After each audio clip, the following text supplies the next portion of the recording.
Hey everybody, it's the sweetest vegan here. I'm rather greasy here. I'm oily, but I'm probably gonna post this on my Tasha Great channel because I post more like vlog type things over there, and it's my first channel, but it's my older channel. But I post more spoken vlog things over there.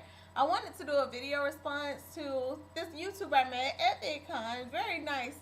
Very nice man, Robert Anton, and he does videos where he leads young people down the path to a profession in musicianship and just encouraging them and showing them that they can do it, and like it's not just something you have to do on the side. If you want to be a singer, you can be a singer. You want to play the piano, you can do that.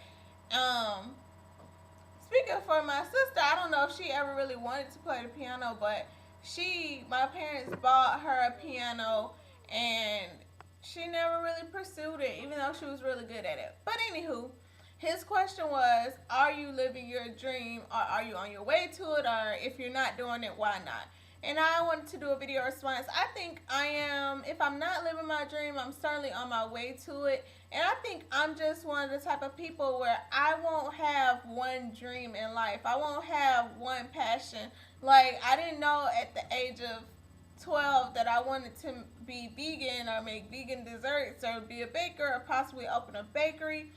And I don't know in 5 years if that is what I'll be doing or even want to do anymore. But I am the type of person that gets very fixated on things and very motivated and just very focused on things. So if today I said I want to be a vegan baker, then I am going to do that.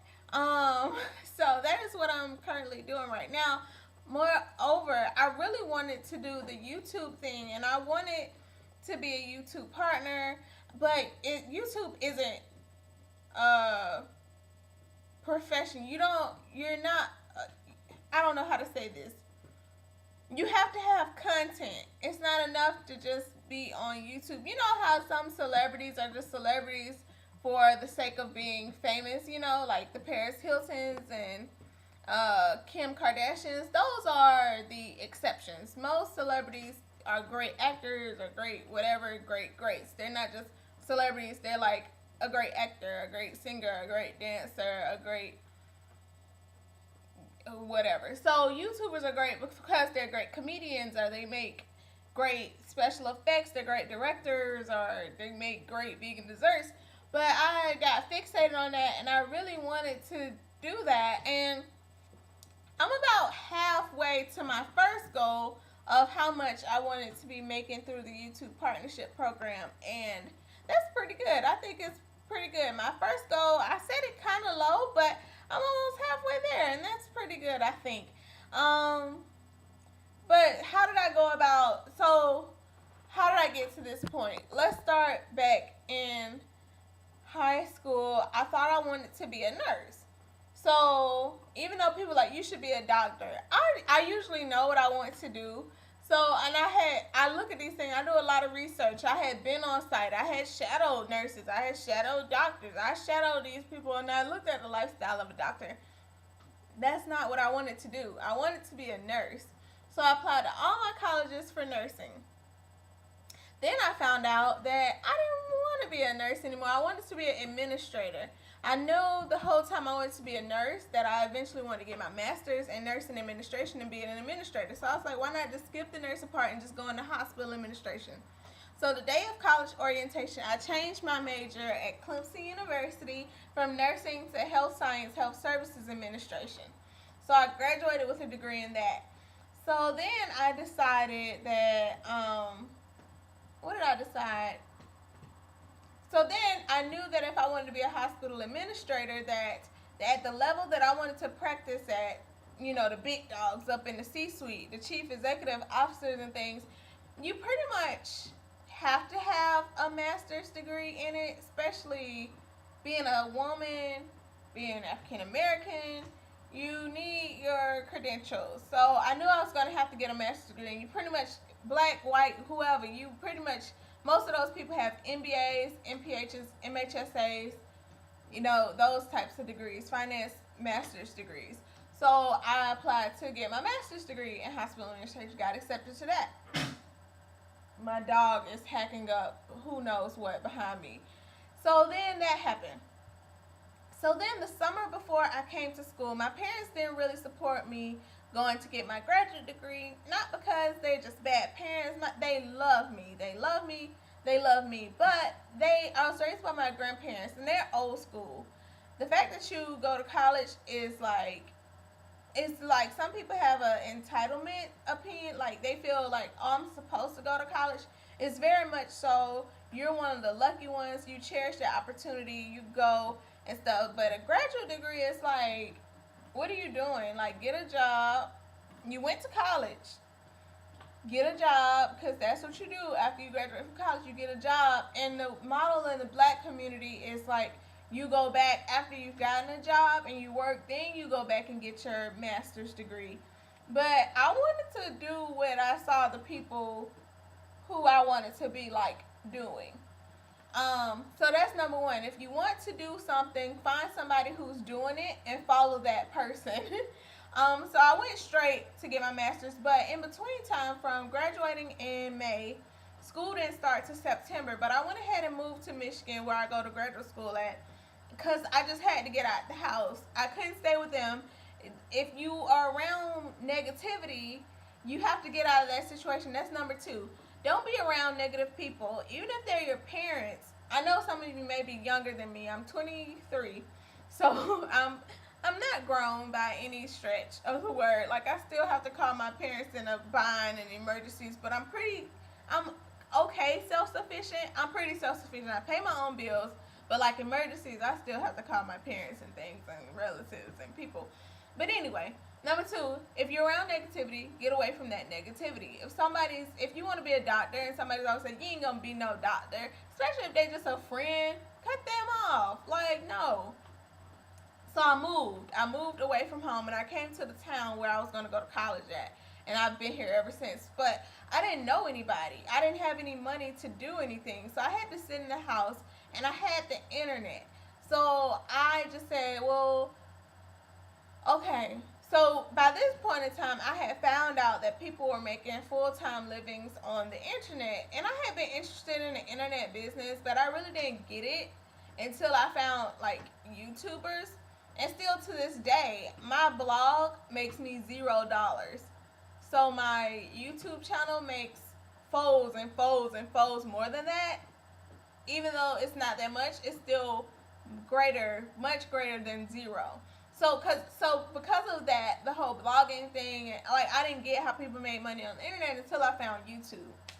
So then I was like, well, maybe you could be a YouTuber, but you still have to have content. And I knew I would prefer working for myself over working in an office. So at this point, I was like, okay, well, do you really want to be a hospital administrator? So this is when I sat down and I really wrote out, like, trying to find my passion. I found a bunch of quizzes and self-realization, like, write out these things, and it helped. Those things do help. And I did a couple of those, and I found out if I had to take the traditional career route, yes, I would be a hospital administrator.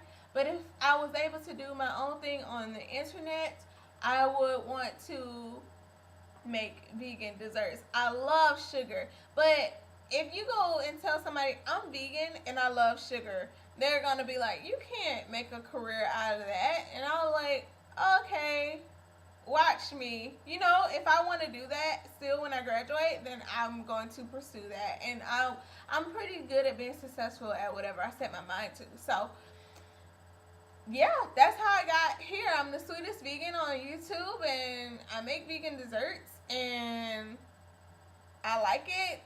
The first cookbook I bought, I'll show you. I only have two, so I'll show you both of them. This was the first one I got. She is like the queen of vegan desserts. She has another, this is the Joy of Vegan Baking, and she has another like the Joy of Vegan Cooking or something, which is her first one.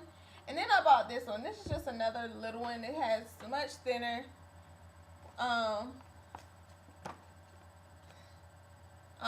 This is the first one. And all the other like things I look up a lot of things online, and I'm about to buy some. I'm always perfecting my craft. So I'm about to buy some books on photography and food, blogging and food writing, so I can like perfect the way I write about food, perfect the way I take pictures of the food, and I just try different things in my videos. If one thing works, I keep it in, and if it doesn't work, I throw it out, and I keep perfecting until I have seen myself improve. If you go back on the Sweetest Vegan channel and watch my first videos as compared to now, and you will see a dramatic difference. So yeah, if you love baseball but you suck at baseball, you could probably still make a living off baseball, especially with the internet the way it was. I heard of this one guy. He was a blogger for the Detroit Tigers, and when you Google Detroit Tigers, his blog came up second right after the official Tigers website, and I'm pretty sure he made pretty good off of that, and he probably had pretty nice favor with the Tigers. I mean, these people, when you really get into social media and you are press, you get invited to media suites, and you get box tickets to things, you get special invitations, and you get products to review, and it's just a wonderful thing. But even before the internet, I don't know if I would still have a traditional career path. Like, I don't ever see myself, like, back in the day when everybody worked in the factory, I would probably still have to, like, own the local bakery, because I just cannot work that type of life. I just can't.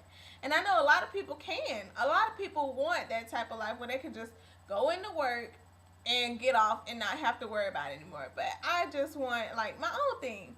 And you can have your own thing too if that's what you want. And if you're just living a mere existence where you're just going to work and you're not happy, just stop and just do what you want to do. Unless you got kids and dependents and stuff, because then it's a little bit more difficult, but you can still start and do it on the side until you can make it your sole income. So yeah, that's all I have to say. In fact, I'm doing the Sweetest Vegan on the side. It's a major side thing, but I am in school full time and it's rather demanding. I have one more year and I'm so excited about that. But I'm doing that on the side, and it takes a lot more time, and a lot of people say, how do you find time to do that? I don't have a TV. The people who ask me that probably look at 4 to 5 hours of TV today. I'm looking at YouTube. I'm looking at Twitter and Facebook, and I'm looking up recipes, and I'm recording and editing and writing and engaging in the community and all types of things that they aren't doing. When they are eating at Buffalo Wild Wings on Wednesday nights, I'm at home grinding. So yeah, you could do it. If I could do it, you could do it. And thanks for posting this, Robert Anton. It was fun doing a video response.